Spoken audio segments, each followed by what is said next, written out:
बोलती पुस्तके. ज्यांना वाचनाचा नाद त्यांना बोलती पुस्तके घाली साद. आमचं चॅनल सबस्क्राईब करा आणि सबस्क्राईब करायला इतरांनाही सांगा. नमस्कार श्रोते मित्र हो, बोलती पुस्तके सादर करत आहे लेखक वासुदेव पाटील लिखित कादंबरी परतीच्या सरी, प्रकरण 12. रमाकांत आबानं आपलं घर रात्री स्वतः उभं राहत पाडलं. JCB धर्मा आभणे चालवत होता व रमाकांत आबा रात्रभर जागी. घराची एक एक भिंत पाडली, खाली बरंच खोल उकरलं, पण रमाकांत आबास काहीच मिळालं नाही. तर रमाकांत आबा कसलं बाजीचं स्मारक बांधतोय. पण ग्रामपंचायत येते 2 महिन्यांनी म्हणून त्यांनी चबुतरा हळूहळू बांधणं सुरू ठेवलंय. सोनवणे पट्टीचं मत फोडण्यासाठी बाजीचं जाणं काहीच मोल नाही. आबास बाजीनं मध्य प्रदेशात वाटायला निघालेली पहिली गाडी दुगणीहून लुटत सकाळी सारा पैसा घरी आणला होता. धुळ्याला आबांना भेटत पैसा खाली पुरल्याचं त्यानं कळवलं, पण पुरायला त्याला वेळच मिळाला नाही. बाजी गेला. मग नंतर आईनं तो पैसा बँकेत आपल्या बाजीच्या या जुन्या भडगावच्या खात्यात भरणा केला. बाजीच्या खात्यावर तर बाजीच्या मरणानंतर पैसा पुरलाय. नंतर मीराबाई गेली आहे भाचीकडं. घर बंद उघडून खोदकाम करत शोधणं म्हणजे पुरलेली मढी उकरणं. आबांनी आधी गावातील बँकेतील मामी, बाजी व माझी खाती धुंडाळली. नंतर आपल्या इथल्या शाळेत पहिल्या शाळेच्या पगाराचं खातंही धुंडाळलं. पण आबांना रकमा दिसल्या नाहीत म्हणून आबांना खात्री झाली की बाजीनं पुरलं तेथे सारा माल आहे. मामी मरताच त्याने बाजीचं स्मारक, निवडणूक व सारा माल हे गणित आखलं. पण जाता जाता जणू मामीनं आपल्या मुरलेल्या मुत्सद्दीपणाचा हिसका आबास दाखवलाच. ज्या खात्यावर आबा कल्पनेतही कल्पना करणार नाही अशा खात्यावर मामीनं भरणा करत आबाला गुंगारा दिला. आपली मामी मुत्सद्दीच होती. डाव फासला, मुलाचा अंदाज चुकला, पण तरी दुःखातही मामीनं मुत्सद्दीपणा दाखवत एका रुपयालाही मामीनं हात लावला नाही. कारण बाजीनंतर मामीनं जिनस सोडलं होतं जणू. मीराबाई वंशा मुलीस पोटच्या गोळ्यागत माया लावणारी मामी एका जजला उरून पुरली जणू. सावीनं शाळेला सुट्ट्याच असल्यानं दुपारी मस्त झोप घेतली. 4च्या सुमारास उठत तिनं तोंडावर पाण्याचा सपकारा मारला. आरशासमोर उभं राहत ती केस विंचरू लागली. आपला आरशातील आकसलेला चेहरा पाहता सावीला, सावी तब्येतीकडे लक्ष दे, रघूचं वाक्य आठवलं. तोच दारात रघू उभा होता. मॅडम, तात्याने चहा पाठवलाय, रघू दाराबाहेरूनच विचारत होता. रघू, आत ठेव, मी आले. रघू नाईलाजानं आत गेला. तो चहाचा ट्रे टेबलावर ठेवत परतणार तोच त्याची नजर आरशात केस विंचरणाऱ्या सावीवर खेळली. सावी आरशातून त्याच्याकडेच पाहत होती. काही क्षण नजरानजर झाली. तात्यांनी चहा पिऊन बोलवलंय. रघूची बोबडी वळली. चहा तात्याने ठेवलाय का? तात्या कसले चहा ठेवतायत, मीच ठेवलाय. मला चहा द्यायला तात्या बोलले का? सावी आरशातून पाहतच विचारत होती. चहा ठेवायला उसरीवर आलो तेव्हा तुला झोपलेलं पाहिलं आणि मग ठेवला तुझाही, रघू थरथरत बोलला. चव्हाणा, हे आधी सांगायचं ना मग, ती हसतच चहाचा कप उचलत बोलली. 6 कट चहा माझ्यावर आहेत तुझी सावी, म्हटलं एक एक फेडत राहू, रघू बोलला आणि कितीतरी दिवसात सावीच्या चेहऱ्यावर हसू तरळलं. तात्यांनी का बोलवलंय? सावी चहा घोटत विचार करू लागली. तात्या मळ्यात निघालेत, सोबत येता काही विचारत असतील. अरे वा, नक्की जाते, तूही येतोस ना? मळ्यात काही कामच नाही, सजन पाटलाला दिलाय म्हणून. तर माझं काय काम तिथं, रघू बोलला आणि सावीनं त्याच्याकडे पाहिलं. रघू, एक सांगू? काय? तू पाहिलंय पासबुकवर किती रक्कम पडली आहे ते देते मी सजन पाटला करून मळा सोडव आणि तू स्वतः कर ना मळा. मला तुझ्याकडे येतील तेव्हा दे. असं नाही की एकदम दे, तुझ्याकडे जसे येतील तसे टप्प्याटप्प्यानं दे, सावी बोलली. सावी, चहा पिऊन झाला असेल तर कप आण आणि बघ तपापासून 6 कट चहा तुझा तो फिटला नाही माझ्याकडून, तर एवढे पैसे तुझे कुठून फेडणार मी? नाही फेडले तरी चालतील, सावी खोल पाहत बोलली. सावी, असं कोणाकडून फुकट घेणं माझ्या बापानं शिकवलं नाही मला. रघु, चव्हाणा, मी असं कुणी आहे का? तू तर आपलं माणूस म्हणून तुझ्याकडनं चहा घेतला ना मी कित्येकदा, पण असा व्यवहार मला कदापि शक्य नाही. का? ते पैसे गैरमार्गाने आलेत म्हणून? सावी, कप दे, माझा चहा तिकडे निवत असेल. म्हणजे तू चहा पिऊन नाही आलास? आधी दुसऱ्याला पाजून घ्यावा ना, किंवा सोबत तरी, रघु बोलला आणि सावीनं जीभ चावली. माफ कर, मी तुला न विचारताच गप्पांच्या ओघात एकटीच पिऊन गेले चहा, पण चहा छान होता. रघुनं कप घेत घरात येत चहा गाळला. सावीला माहीत होतं हा असे पैसे घेणार नाही. सावी रघुच्या मागोमाग आली. तात्या, काय झालं, बोलवलं होतं तुम्ही? पोरी, सुट्टीचं तूही घरात राहून कंटाळे असशील, मी पण मळ्यात गेलोच नाही किती दिवसाचा. म्हटलं चक्कर मारून येऊ सोबत. मळा तर दिलाय, पण तरी नुसतं पाय ठेवून आलं तरी मन भरून येतं, तात्या बोलले. चालेल तात्या, जाऊया ना, सावी बोलली. तोच बाहेर ओसरीवर कुणी डोकावताना दिसलं. तात्या, रघु आहे का? सजन पाटला आवाज देत म्हणाले. रघु बाहेर निघाला. अरे रघु, मळ्यातली मोटर सुरूच होत नाही आहे, जळाली की काय कुणास ठाऊक. चल आणि पाहतो का जरा? चला येतो, म्हणत रघुनं धाबलीच्या घरातून आपलं साहित्य घेतलं. तोवर कळी खुललेली सावी व तात्याही निघाले. शाळेच्या पश्चिमेकडील भिंतीला लागून गाडवाट गोमाई काठाकाठानं जायची. त्याच वाटेनं पुढं तात्या व मागं सावी निघाली.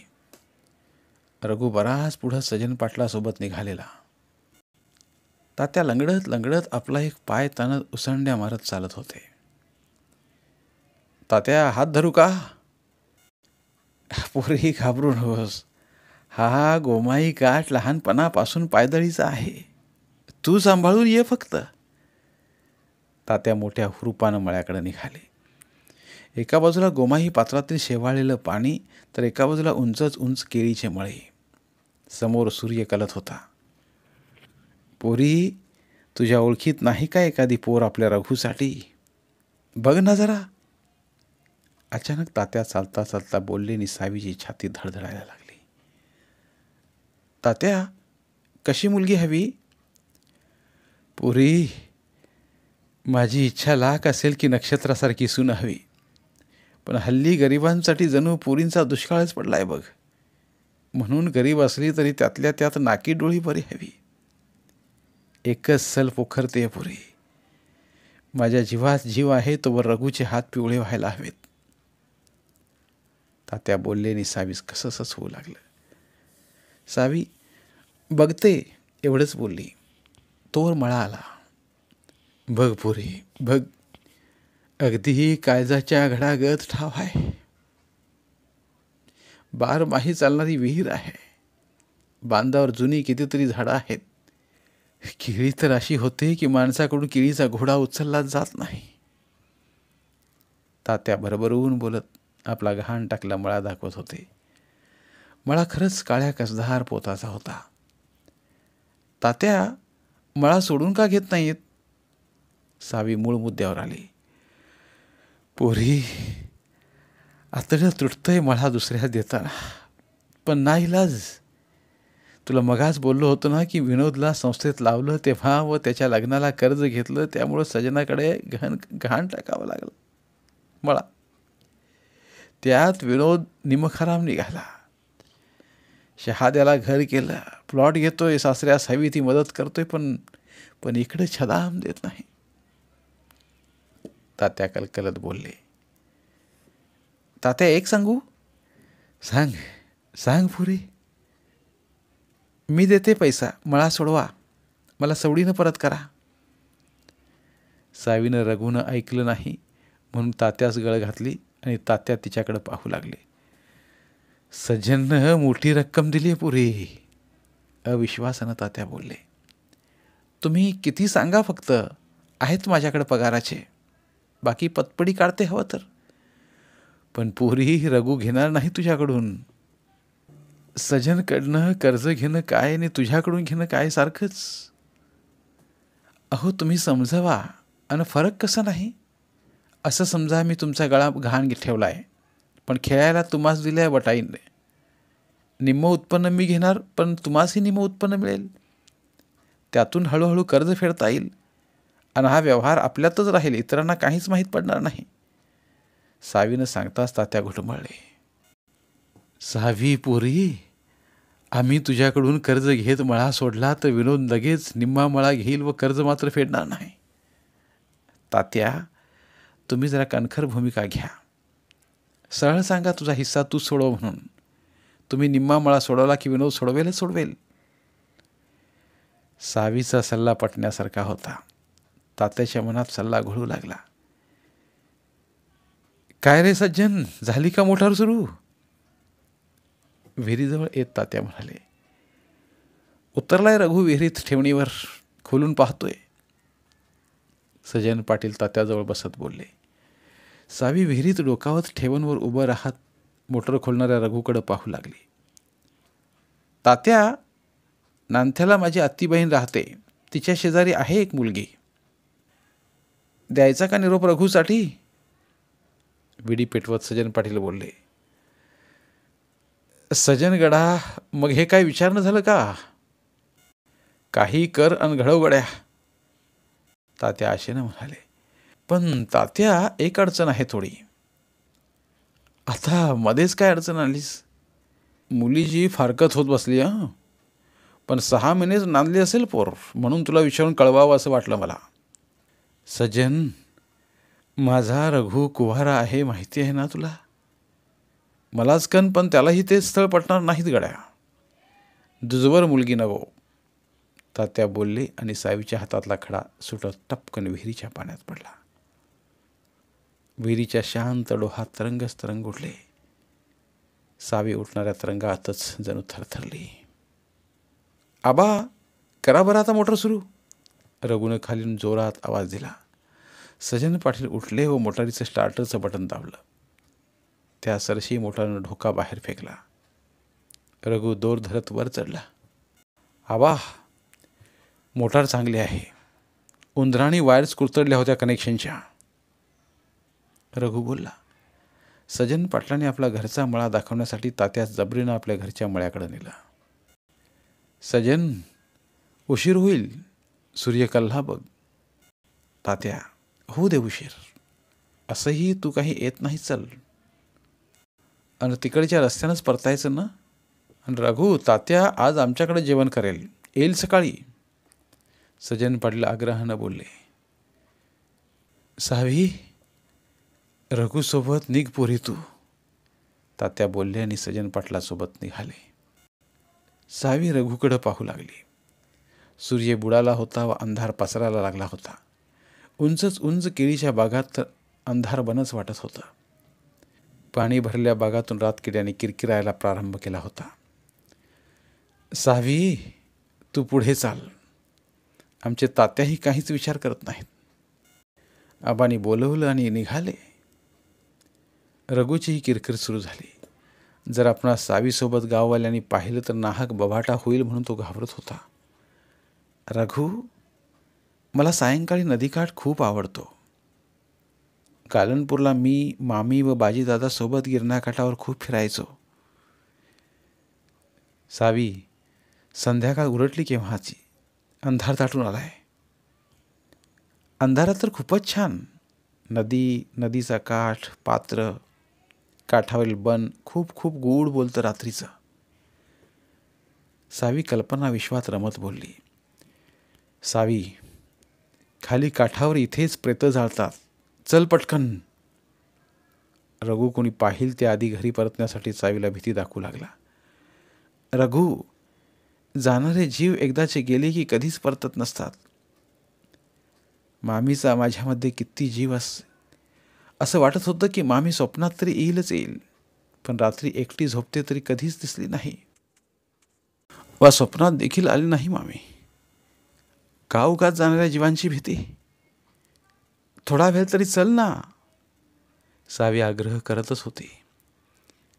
रघुची इच्छा नसताना पाय वळले.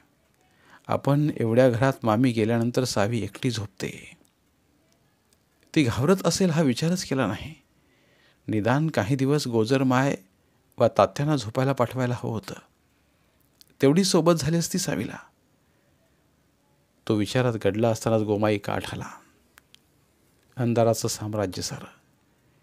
काय दिसेल हिला? सावी पण काहीही. पण सावीलाही हे माहीत होतं, तिला फक्त रघुसोबत असावा व वाट संपूच नाही एवढंच हवं होतं. रघु डीएडचा शेवटचा पेपर होता. पेपर संपला आणि आपण पाठशाळेजवळच्या हॉटेलला चहा पिण्यासाठी गेलो होतो, आठवतं का? सावी अंधार फुलल्या पात्राकडे पाहत बोलली.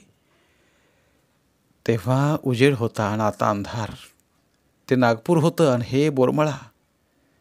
तेव्हा सायकल ढकलत गेलो होतो आपण, आता सायकली नाहीत. रघु बोलला. चल, मला स्वयंपाक करायचा आहे, चल. सावी रागात उठत बोलली. सावी, समजून घे, रात्रीचं कुणी पाहिलं तर. सावीला रघुची भीती कळली. चल निघू, बोलत ती चालू लागली. आकाशात चांदण्या होत्या. अंगाला थंडी झोंबत होती व सोबत रानबहर, विविध सुगंध.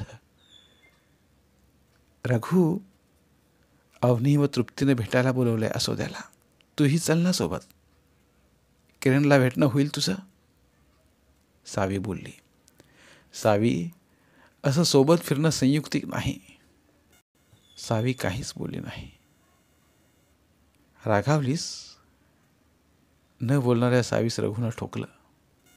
तू पक्का व्यवहारी आहेस, ती रागातच बोलली. तुझ्यासारखं भावस्पर्शी होता आलं तर किती बरं झालं असतं. तरी भावनेत वाहत जात तुझा व्यवहार फसत आलाय. तिचा राग कमी झालाच नाही. आपल्या माणसासाठी भावनेत वाहणं चांगलंच ना. कोण आपलं माणूस? विनोद, रघु बोलला. बस. आणि तू? रघु बोलला आणि सावी जणू उभा गोमाई काठ थरथरल्याचा भास झाला. खोटं बोलतोय तू. मुळीच नाही. मग आपल्या माणसासाठी तू भावनेत वाहत असोद्याला आलाच असतास. सावी, आधी मी पक्का व्यवहारी आहे आणि मग भावस्पर्शी. अंतर ठेव जरा. गाव आलं. भावनेत वाहतोय तू. सावी विरोधात्मक बोलली. सावी, ही शाळा बघ. पूर्वी सदान कदा चौकात राहायचो तरी शाळेबाबत काहीच वाटायचं नाही, पण आता ही शाळा मला खूप जवळची वाटते. का असं?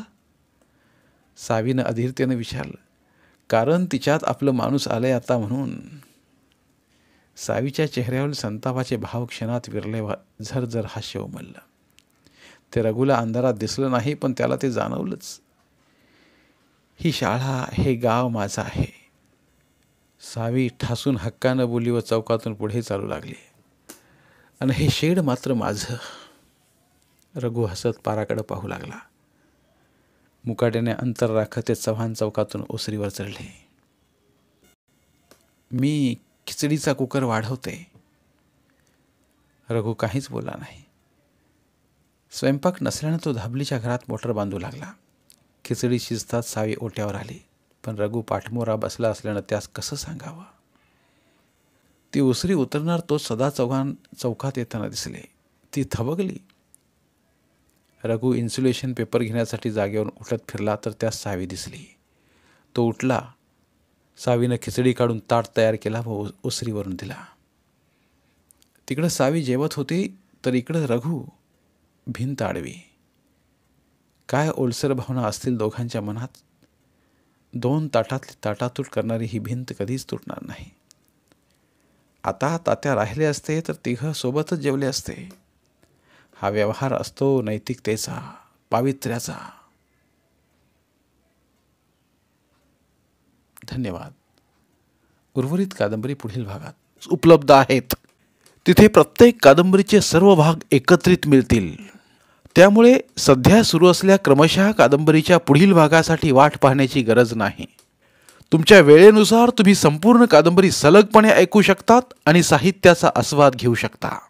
कृपया आमच्या चॅनलच्या होमपेजवर जाऊन प्लेलिस्ट चेक करा आणि तुमची आवडती कादंबरी निवडा. धन्यवाद.